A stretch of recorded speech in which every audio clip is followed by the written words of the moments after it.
1 gram emas pun berbaloi. Ramai orang kata beli emas 1 gram ni rugi. Tapi sebenarnya mereka tak faham fungsi sebenar emas. Ramai orang fikir emas ni mesti beli banyak baru untung. Tapi tak semua orang mampu keluarkan ribuan ringgit sekaligus. Kadang-kadang bila ada kecemasan, tak ada simpanan yang mudah untuk dicairkan. Sebenarnya, emas 1 gram mempunyai peranan yang sangat penting dalam simpanan keuangan.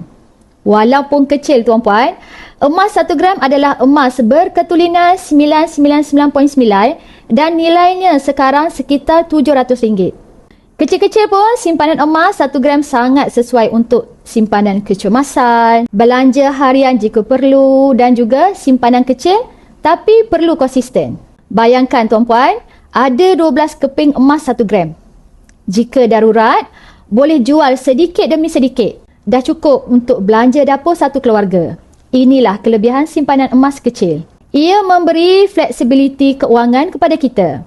Tak perlu jual semua sekali. Boleh je jual sikit-sikit jika ada kecemasan ataupun keperluan yang mendesak.